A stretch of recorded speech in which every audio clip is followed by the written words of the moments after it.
Chapitre 2. L'ombre du passé. Les commentaires ne s'éteignirent pas en 9 jours, ni même en 99. La seconde disparition de M. Bilbon-Saquet fut discutée à Hobbitbourg et, en fait, dans toute la comté durant 1 an et 1 jour, et on s'en souvint encore beaucoup plus longtemps.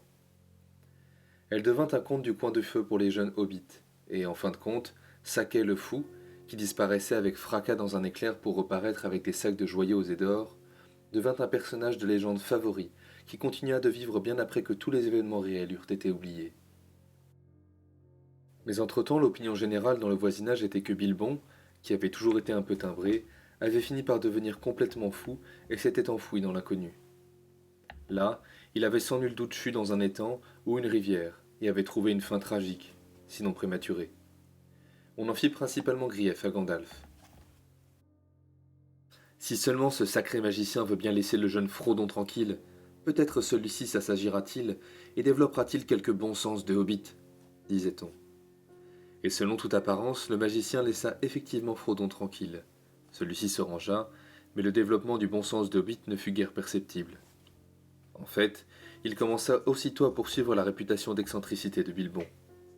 Il refusa de porter le deuil, et l'année suivante, il donna une réception en l'honneur du 112e anniversaire de son oncle, qu'il qualifia de fête des 112 livres. Mais ce n'était pas tout à fait exact, car il y eut 120 invités, et plusieurs repas où il neigea de la nourriture et plus de la boisson, comme disent les hobbits. D'aucuns furent assez choqués, mais Frodon conserva l'habitude de célébrer la fête de Bilbon, année après année, tant et si bien qu'on s'y accoutuma. Il ne pensait pas que Bilbon fût mort, disait-il, et quand on lui demandait « Où est-il alors ?» il se contentait de hausser les épaules. Il vivait seul, comme Bilbon, mais il avait bon nombre d'amis, surtout parmi la génération des jeunes hobbits, descendants pour la plupart du vieux Touk, qui, enfant, avait aimé Bilbon et était souvent fourré à cul-de-sac.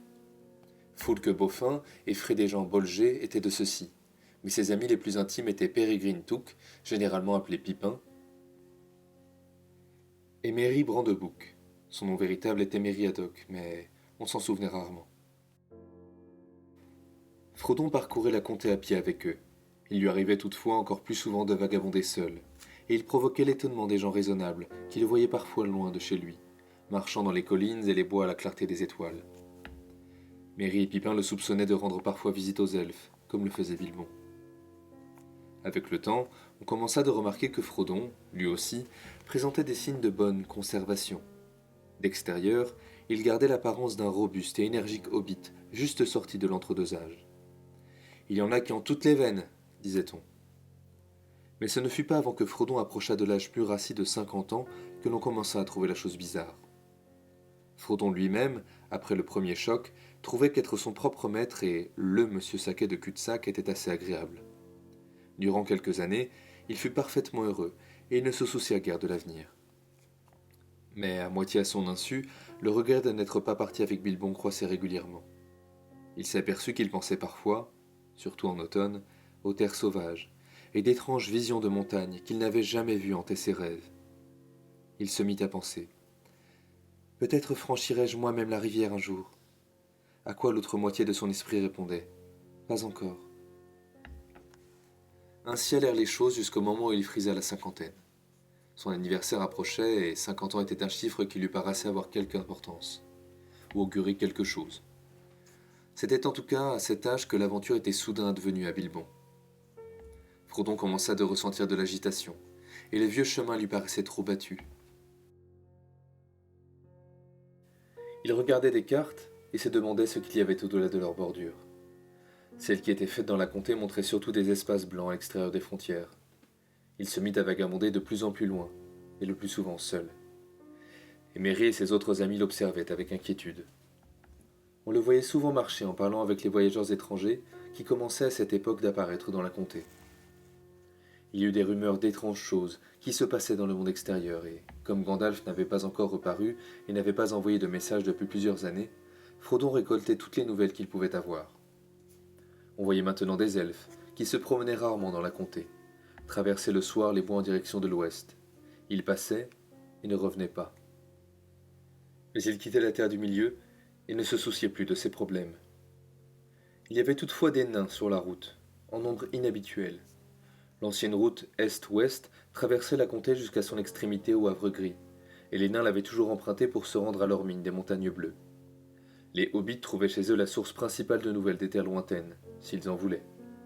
En règle générale, les nains parlaient peu, et les hobbits n'en demandaient pas davantage. Mais à présent, Frodo rencontrait souvent des nains de pays éloignés, qui cherchaient refuge dans l'ouest. Ils étaient inquiets, et certains d'entre eux parlaient à mi-voix de l'ennemi et du pays de Mordor. Ce nom, les hobbits ne le connaissaient que par les légendes du ténébreux passé, comme une ombre à l'arrière-plan de leur mémoire, mais il était sinistre et inquiétant. Il semblait que la puissance mauvaise de la forêt noire n'eût été chassée par le Conseil blanc que pour reparaître avec davantage de vigueur dans les anciennes places fortes de Mordor. La tour noire avait été reconstruite, à ce qu'on disait. De là, la puissance s'étendait de tous côtés.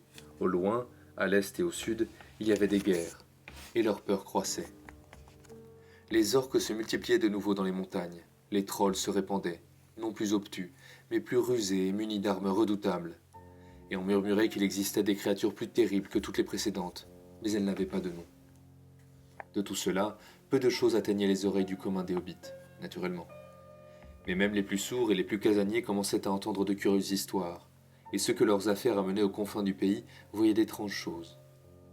La conversation au dragon vert de l'Eso, un soir de printemps de la 50e année de Frodon, montrait que même au confortable cœur de la comté, des rumeurs s'étaient fait entendre, encore que la plupart des hobbits continuassent de s'en moquer. Sam Gamgee était assis dans un coin près du feu. En face de lui se trouvait Ted Rouquin, le fils du meunier, et divers autres campagnards hobbits écoutaient leur conversation. « On entend de curieuses choses ces temps-ci, pour sûr, » dit Sam. « Ah !» dit Ted. « On les entend si on y prête l'oreille, mais je peux entendre des contes du coin de feu et des légendes pour enfants à la maison, s'il me plaît. »« Sans doute, » répliqua Sam, « et je dois dire qu'il y a plus de vérité dans certains qu'on ne le pense. Qui inventait ces histoires de toute façon ? Prenez les dragons, par exemple. »« Non, merci, » dit Ted, riant avec les autres. « Mais qu'en est-il de ces hommes arbres, ces géants comme qui dirait ?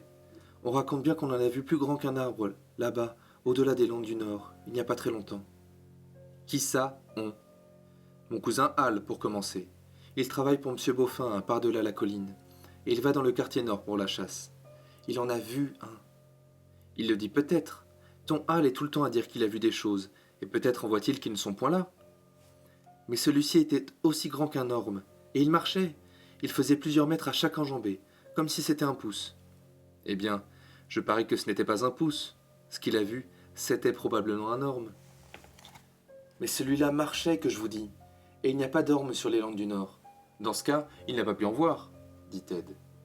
Il y eut des rires et des applaudissements. L'auditoire semblait juger que Ted avait marqué un point.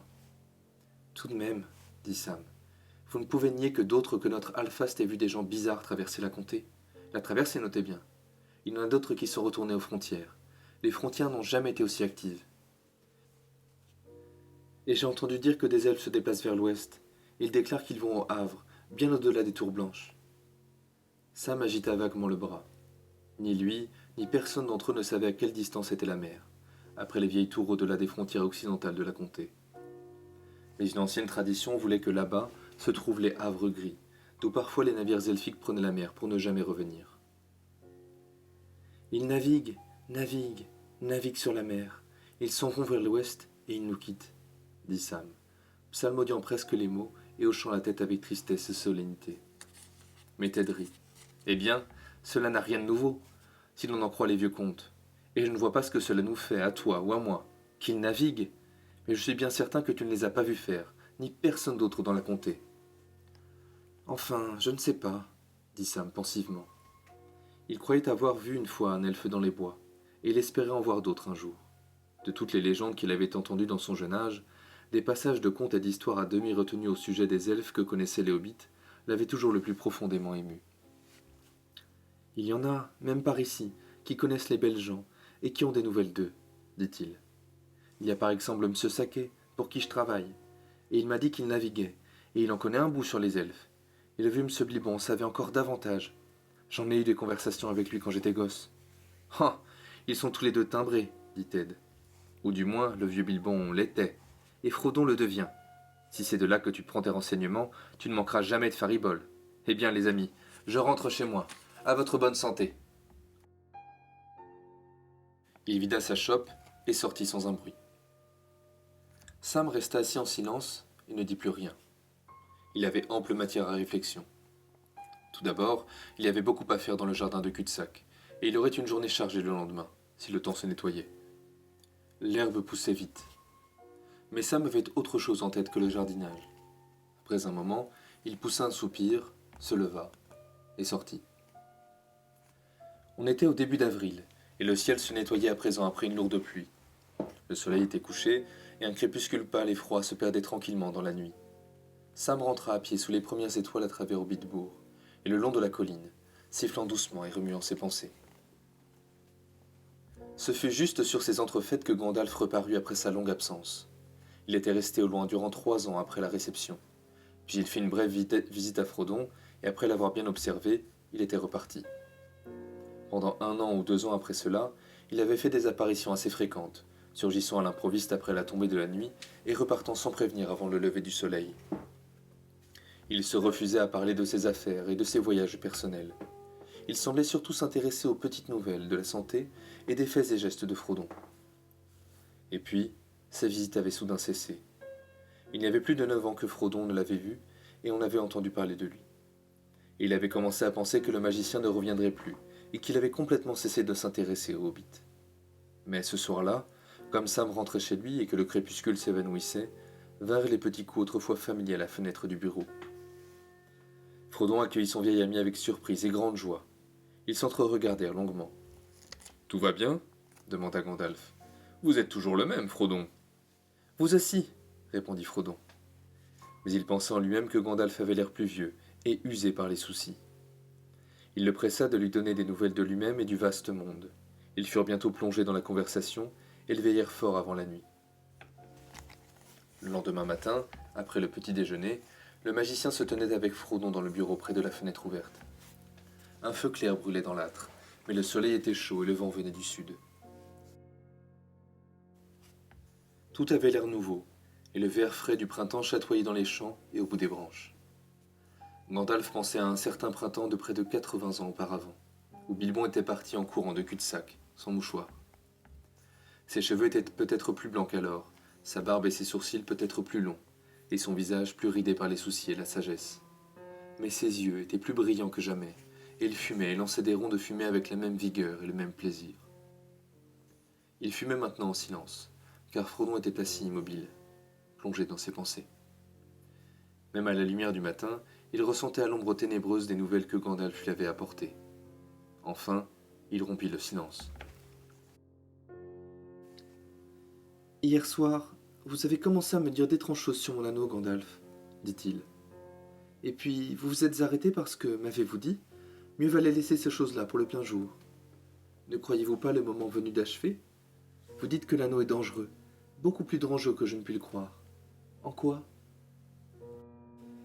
De bien des façons, répondit le magicien. Il a une puissance bien plus grande que je n'aurais osé le rêver au début. Une puissance telle qu'en fin de compte, il asservirait totalement tout mortel qui en serait possesseur. C'est lui qui le posséderait. En Erégion, il y a bien longtemps, étaient fabriqués de nombreux anneaux elfiques, des anneaux magiques comme vous les appelez. Et ils étaient bien sûr de diverses sortes, plus ou moins puissants. Les moindres n'étaient que des essais dans cet art avant qu'il n'eût atteint sa maturité. Et pour les elfes orfèvres, ce n'étaient que des babioles. Néanmoins, à mon idée, dangereuses pour les mortels. Mais les grands anneaux, les anneaux de puissance, eux, étaient périlleux. Un mortel qui conserve un des grands anneaux, Frodon, ne meurt point. Mais il ne croit pas, ni n'obtient un supplément de vie. Il continue simplement jusqu'à ce qu'enfin chaque minute lui devienne lassitude. Et s'il se sert souvent de l'anneau pour se rendre invisible, il s'évanouit. Il finit par devenir invisible en permanence, et il se promène dans le crépuscule sous l'œil du pouvoir ténébreux qui régit les anneaux. Oui, tôt ou tard, tard s'il est fort, ou si ses intentions sont pures au début. Mais jamais la force ou les bonnes intentions ne dureront. Tôt ou tard, le pouvoir ténébreux le dévorera. « Que c'est terrifiant !» dit Frodon. Il y eut de nouveau un long silence. On entendait, venant du jardin, Le bruit que faisait Sam Gamgee en tondant la pelouse. Depuis quand savez-vous tout cela finit par demander Frodon. Et quand savait Bilbon Bilbon n'en savait pas plus que ce qu'il vous a dit, j'en suis sûr, dit Gandalf. Il ne vous aurait certainement rien repassé qu'il aurait pensé être dangereux, même si je lui ai promis de veiller sur vous. Il trouvait l'anneau très beau et très utile en cas de besoin. Et si quelque chose n'allait pas ou était bizarre, c'était lui-même. Il disait que l'anneau prenait une place croissante dans son esprit, et il ne cessait de s'en inquiéter. Mais il ne soupçonnait pas que ce fût l'anneau lui-même responsable. Bien qu'il eût découvert que l'objet nécessitait une surveillance, celui-ci ne paraissait pas être toujours de la même dimension ou du même poids. Il se rétrécissait ou se dilatait d'étranges façons, et il pouvait glisser soudain d'un doigt qu'il avait enserré étroitement. Oui, il m'en avait prévenu dans sa dernière lettre, dit Frodon. Aussi l'ai-je toujours gardé au bout de sa chaînette. C'est très sage, dit Gandalf. Mais pour ce qui est de la longueur de sa vie, Bilbon ne l'a jamais eu en aucune façon rattaché à l'anneau. Il s'en accordait tout le mérite, et il en était très fier. Mais il n'en devenait pas moins agité et inquiet. Maigre et détiré, disait-il, signe que l'anneau commençait son assujettissement. Depuis quand savez-vous tout cela demanda de nouveau Frodon. Savoir, dit Gandalf. J'ai su beaucoup de choses que seuls connaissent les sages, Frodon. Mais si vous entendez la connaissance au sujet de cet anneau particulier, eh bien, je ne sais toujours pas, pourrait-on dire. Il y a une dernière épreuve à tenter, mais je ne doute plus de mes hypothèses. Quand ai-je commencé à les former dit-il d'un ton rêveur. Voyons. Ce fut l'année où le Conseil Blanc chassa la puissance ténébreuse de la forêt noire, juste avant la bataille des 5 armées, que Bilbon trouva son anneau. Une ombre tomba alors sur mon cœur, sans toutefois que je susse encore ce que je craignais. Je me demandais comment Gollum était venu en possession d'un grand anneau, comme ce l'était manifestement. Cela au moins était clair dès le début. Puis, j'ai entendu l'étrange histoire de Bilbon, comme quoi il l'avait gagné, et je ne pouvais le croire. Quand enfin j'ai pu tirer de lui la vérité, j'ai vu aussitôt qu'il avait voulu supprimer tout doute quant à la légitimité de ses prétentions sur l'anneau. Tout comme Gollum avec son cadeau d'anniversaire. Ces mensonges étaient trop semblables pour ma tranquillité. L'anneau avait clairement un pouvoir maléfique qui agissait aussitôt sur qui le détenait. Ce fut là le premier véritable avertissement que j'eus de ce que tout n'était pas bien. Je répétais souvent à Bilbon qu'il valait mieux laisser pareil anneau inemployé, mais il s'en formalisait. Il ne tarda pas à s'irriter. Il n'y avait pas grand-chose à faire. Je ne pouvais le lui prendre sans déclencher un mal plus grand, et je n'en avais d'ailleurs aucun droit. Je ne pouvais qu'observer et attendre. J'aurais peut-être pu consulter Saruman le Blanc, mais quelque chose me retenait. Qui est-ce demanda Frodon. Je n'ai jamais entendu parler de lui. Cela se peut, répondit Gandalf. Il ne s'intéresse ou ne s'intéressait pas au Hobbit. Oui, il est grand parmi les sages, c'est le chef de mon ordre, et il est à la tête du conseil. Son savoir est profond, mais son orgueil accru parallèlement, et il prend ombrage de toute ingérence. La tradition des anneaux elfiques, grands et petits, est son domaine. Il l'a longtemps étudié, cherchant les secrets perdus de leur fabrication. Mais quand les débats du conseil portèrent sur les anneaux, tout ce qu'il voulut bien nous révéler de ses connaissances s'opposait à mes craintes. Mes doutes furent donc mis en sommeil, mais un sommeil inquiet. Je continuai d'observer et d'attendre. Et tout semblait aller bien pour Bilbon. Les années passaient, il ne semblait pas le toucher. Il ne montrait pas de signe de l'âge. L'ombre m'envahit de nouveau. Mais je me disais, après tout, il est d'une famille de grande longévité du côté maternel. Il a encore le temps. Attendons. Et j'attendis, jusqu'à cette nuit où il quitta cette maison. Il dit et fit alors des choses qui m'emplirent d'une crainte qu'aucune parole de Saruman ne put calmer. Je sus enfin que quelque chose de sombre et de mortel était à l'œuvre, et j'ai passé la plupart des années suivantes à découvrir la vérité. Il n'y a pas eu de mal permanent, j'espère demanda anxieusement Frodon. Il s'en tirerait sans dommage à la fin, n'est-ce pas? Il pourra reposer en paix, je veux dire. Il s'est aussitôt senti mieux, dit Gandalf. Mais il n'est qu'une seule puissance au monde qui sache tout des anneaux et de leurs effets. Et à ma connaissance, il n'en est aucune au monde qui sache tout des hobbits. Parmi les sages, je suis le seul qui s'intéresse à la tradition hobbit, branche obscure de la connaissance, mais pleine de surprises.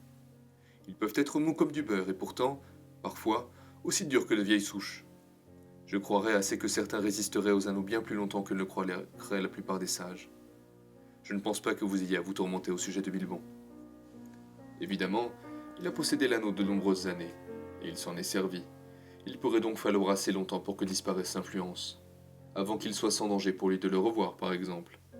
Autrement, il pourrait continuer à vivre des années tout à fait heureux, s'arrêter juste où il en était quand il s'en est séparé.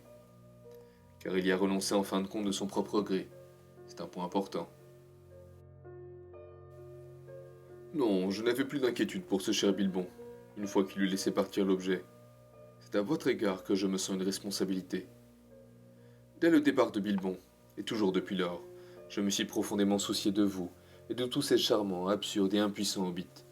Ce serait un coup douloureux pour le monde que la puissance ténébreuse étende sa domination sur la comté. Si tous vos aimables, joyeux et stupides Bolger, Soncor, Beaufin, Sanglebuc et autres, sans compter les ridicules Saquets, étaient réduits en esclavage. Frodon frissonna. « Mais pourquoi cela nous arriverait-il » demanda-t-il. « Et pourquoi vaudrait-elle de pareils esclaves ?» À vrai dire, répondit Gandalf, je pense que jusqu'à présent, notez-le bien, l'existence des hobbits lui a complètement échappé. Vous devriez en être reconnaissant. Mais votre sécurité est passée.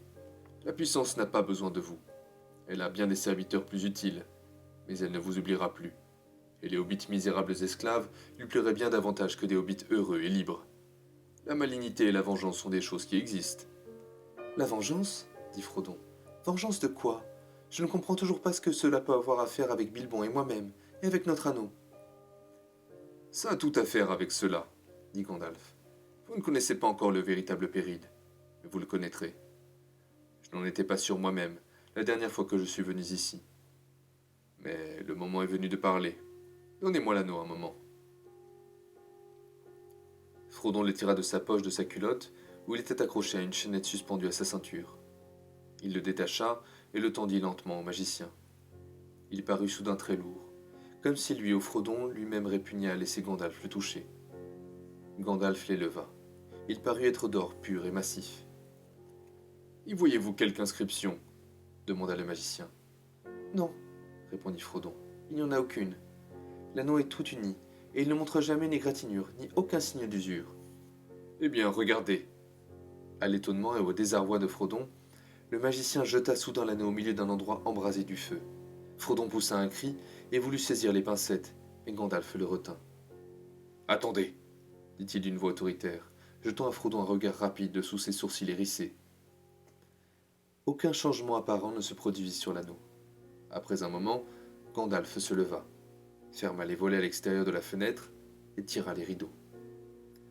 L'obscurité et le silence envahirent la pièce, encore que le claquement des cisailles de Sam, plus proche maintenant de la fenêtre, se fit encore entendre faiblement du jardin. Le magicien se tint un moment le regard fixé sur l'âtre, puis il se baissa, retira l'anneau du feu à l'aide des pincettes et le ramassa aussitôt. Frodon sursauta. « Il est tout à fait froid, » dit Gandalf. « Prenez-le. » Frodon le reçut dans sa paume contractée. L'objet semblait être devenu plus épais et plus lourd que jamais. « Élevez-le et regardez attentivement, » dit Gandalf. Le faisant, Frodon vit alors des lignes fines, plus fines que les plus fins traits de plume, qui couraient le long de l'anneau, à l'extérieur et à l'intérieur. Des lignes de feu qui paraissaient former les lettres d'une gracieuse inscription. Elles brillaient d'un éclat perçant et pourtant lointain, comme d'une grandeur profonde. « Je ne puis lire les lettres de feu, » dit Frodon d'une voix mal assurée. « Non, » dit Gandalf, « mais moi je le peux.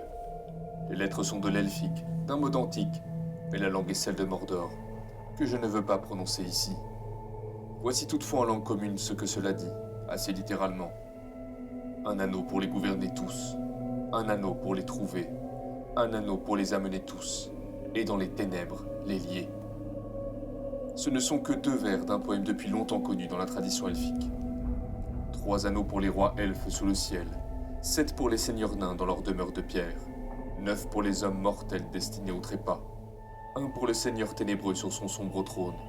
Dans le pays de Mordor où s'étendent les ombres, un anneau pour les gouverner tous, un anneau pour les trouver, un anneau pour les amener tous, et dans les ténèbres les lier, au pays de Mordor où s'étendent les ombres. Il s'arrêta, et puis dit lentement d'une voix grave. Celui-ci est le maître anneau, l'anneau unique pour les gouverner tous. C'est l'anneau unique qu'il a perdu il y a bien des siècles, au grand affaiblissement de son pouvoir. Il le désire immensément, mais il ne faut pas qu'il l'ait. Frodon restait assis en silence et sans mouvement. La peur semblait étendre une vaste main, comme un nuage sombre qui s'élèverait à l'orient et s'avancerait pour l'engloutir. « Cet anneau » balbutia-t-il. « Comment diantre est-il venu jusqu'à moi ?» « Ha !» dit Gandalf. « C'est une très longue histoire. Le commencement remonte aux années noires, dont seuls les maîtres de la tradition se souviennent à présent. Si je voulais vous raconter toute cette histoire, nous serions encore ici quand le printemps aurait passé à l'hiver. Mais hier soir, je vous ai parlé de Sauron le Grand, le Seigneur ténébreux. Les rumeurs que vous avez entendues sont vraies. Il s'est en effet levé de nouveau. Il a quitté son repère de la Forêt Noire pour retourner à son ancienne place forte de la Tour Sombre de Mordor. Ce nom, même vous autres hobbits, vous en avez entendu parler. Comme une ombre en marge des vieilles histoires, toujours après une défaite et un répit, l'ombre prend une autre forme et croît de nouveau. « J'aurais bien voulu que cela n'eût pas à se passer de mon temps, » dit Frodon. « Moi aussi, » dit Gandalf, « comme tous ceux qui vivent pour voir de tels temps. Mais la décision ne leur appartient pas. Tout ce que nous avons à décider, c'est ce que nous devons faire du temps qui nous est donné. Et déjà, Frodon, notre temps commence à apparaître noir. L'ennemi devient rapidement très puissant. Ses plans sont loin d'être mûrs, je pense. Mais ils mûrissent. Nous serons à rude épreuve. Nous devrions être à très rude épreuve, même sans cette terrible occurrence. L'ennemi manque encore d'une chose qui lui donnerait la force et la connaissance nécessaires pour abattre toute résistance. Briser les dernières défenses et recouvrir toutes les terres de secondes ténèbres. Il lui manque l'anneau unique. Les trois, les plus beaux, les seigneurs elfes les lui ont soustraits. Et sa main ne les a jamais touchés ni souillés. Les rois nains en possédaient 7. Il en a recouvré 3 et les autres, les dragons les ont consumés. Il en donna 9 aux hommes mortels, orgueilleux et grands. Il les a ainsi piégés. Il y a bien longtemps, ils tombèrent au pouvoir de l'unique et devinrent des esprits servants de l'anneau. Ombre sous sa grande ombre, ses serviteurs les plus terribles. Il y a bien longtemps. Cela fait maintes années que les 9 sont partis au loin. Mais qui sait, l'ombre grandissant de nouveau, peut-être reviendront-ils. Allons, nous ne parlerons pas de pareilles choses, même dans le matin de la comté. Voici l'état de choses actuel. Les 9, il les a rassemblés entre ses mains. Les 7 aussi, ou bien ils sont détruits. Les 3 sont encore cachés, mais cela ne le gêne plus. Il ne lui faut que l'unique, car il a fabriqué cet anneau pour lui-même. Il est à lui, et il a passé dedans une grande part de son ancienne puissance, de façon à pouvoir gouverner tous les autres. S'il le recouvre, il les commandera tous de nouveau, où qu'ils soient, même les 3. Tout ce qui a été forgé avec eux sera mis à nu, et il sera plus puissant que jamais. Et voici la terrible chance, Frodon. Il croyait que l'unique avait péri, et que les elfes l'avaient détruit, comme c'eût dû être. Mais il sait maintenant qu'il n'a pas péri, qu'il a été trouvé. Il le cherche donc. Il le cherche, et toute sa pensée est fixée là-dessus. C'est son grand espoir, et notre grande crainte. Mais pourquoi donc n'a-t-il pas été détruit s'écria Frodon. Et comment l'ennemi est-il jamais arrivé à le perdre, s'il était si puissant et si l'anneau lui était si précieux? Il serra l'anneau dans sa main, comme s'il voyait déjà des doigts sombres se tendre pour le saisir. Il lui a été dérobé, dit Gandalf. La force des elfes pour lui résister était plus grande il y a longtemps, et tous les hommes ne leur étaient pas aliénés. Les hommes de Lostrenez vinrent à leur aide. C'est là un chapitre de l'histoire ancienne qu'il pourrait être bon de rapporter, car il y avait, alors aussi, de l'affliction et des ténèbres grandissantes, mais une grande vaillance et des hauts faits qui ne furent pas entièrement vains. Je vous en ferai peut-être un jour le récit. Vous l'entendrez de bout en bout de la bouche de quelqu'un qui les connaît mieux. Mais pour le moment, puisque vous voulez surtout savoir comment cet objet vous est venu, ce sera déjà un récit assez long. C'est tout ce que je vous en dirai. Ce furent Gil-galad, roi elfe, et Elendil de Lostrenez qui renversèrent Sauron, et qui périrent eux-mêmes dans l'action. Le fils d'Elendil, Isildur, arrachant l'anneau de la main de Sauron, s'en empara pour lui-même. Sauron fut alors vaincu. Son esprit s'enfuit et resta de longues années caché, jusqu'au moment où son ombre reprit forme dans la forêt noire. Mais l'anneau fut perdu. Il tomba dans le grand fleuve d'Anduin et disparut. Car Isildur marchait vers le nord le long des rives orientales de la rivière, près des champs aux iris. Il tomba dans un guet-apens des orques des montagnes, et presque tous ses gens furent massacrés. Il sauta dans les eaux, mais l'anneau glissa de son doigt tandis qu'il nageait. Puis les orques le virent et le tuèrent avec leurs flèches. Gandalf fit une pause. Et là, dans les sombres étangs, parmi les champs Osiris, dit-il, l'anneau disparut de toute connaissance et de toute légende. Et même ce pan de son histoire n'est plus connu que de quelques-uns, et le Conseil des Sages n'a pu en découvrir davantage. Mais enfin, je puis poursuivre l'histoire, à ce que je crois. Ainsi se termine la première partie du second chapitre, L'ombre du passé. Vous retrouverez très prochainement la seconde partie dans une nouvelle vidéo. J'hésite encore pour le sujet de la vidéo accompagnant la lecture de ce chapitre. Dites-moi en commentaire si vous préférez en apprendre plus sur les anneaux de pouvoir, ou bien sur Gandalf et son arrivée en Terre du Milieu. Merci pour votre attention.